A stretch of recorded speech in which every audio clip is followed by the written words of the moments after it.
Imagine losing 95% of your company's value almost overnight, billions of dollars gone, while the entire world points and says, "Told you it was a bubble." Would you quit, or would you double down? Now I'll be honest, watching your net worth fall from $10 billion to $1.5 billion sounds like a rich people problem. But here's the truth. When the trend line looks like it's racing towards zero, money doesn't protect you from fear. Doubt hits everyone the same, whether you're broke or a billionaire in free fall. And yet while Wall Street thought Amazon was collapsing, inside the company everything was getting better. Faster shipping, more products, happier customers. The stock was dying, but the business was alive. That's when I learned the stock is not the company, and the company is not the stock. And here's where it gets good, because out of that chaos came the biggest breakthroughs. If you stick with me until the end of this video, I'll share the exact lessons that helped turn disaster into one of the greatest comebacks in business history. Trust me, you'll want these tools in your back pocket the next time life knocks you down. That was the first word of my shareholder letter when Amazon's stock collapsed during the dot-com crash. And believe me, it wasn't an exaggeration. In less than 2 years, Amazon went from trading at over $100 per share to scraping the floor at $5.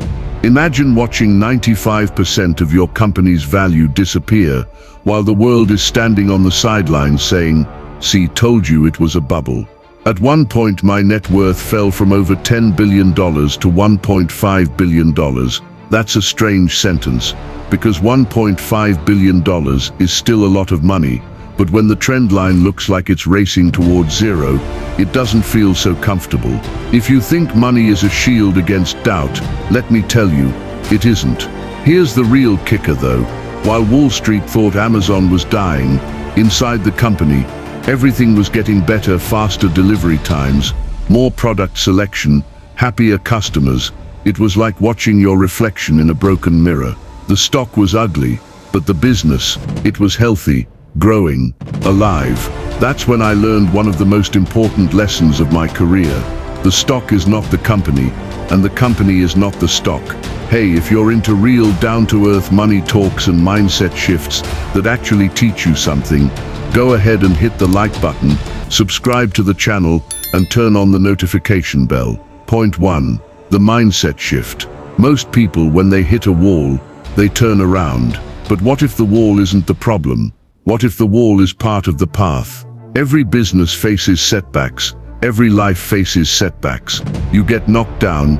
The question is, do you see it as failure or as tuition? Because in my mind, every painful setback was just another installment payment on the cost of invention. So when people ask me, weren't you scared during the crash? My answer is, of course I was, but fear doesn't get to drive. You can let fear ride in the car, but you don't hand it the steering wheel. Point 2. Reinvention from within. Even while laying off 14% of our staff, we never stopped inventing. We were experimenting behind the scenes. In 2002, we quietly introduced Amazon Web Services (AWS). It didn't make headlines at the time, but it planted a seed that would one day grow into one of the largest and most profitable businesses in the world. Was it good timing? Maybe. Was it luck? Partly. But mostly, it was the stubborn refusal to let short-term pain blind us to long-term possibility. Within a couple of years, our stock climbed back 500% per year at one point, but I didn't celebrate the rebound.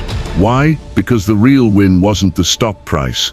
It was that the company had survived the trial by fire and come out stronger. Point 3. The long game. Around the same time, I started thinking bigger.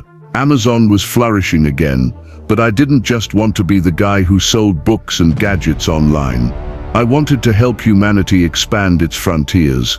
When I was 5 years old, I watched Neil Armstrong step onto the moon. That moment imprinted on me.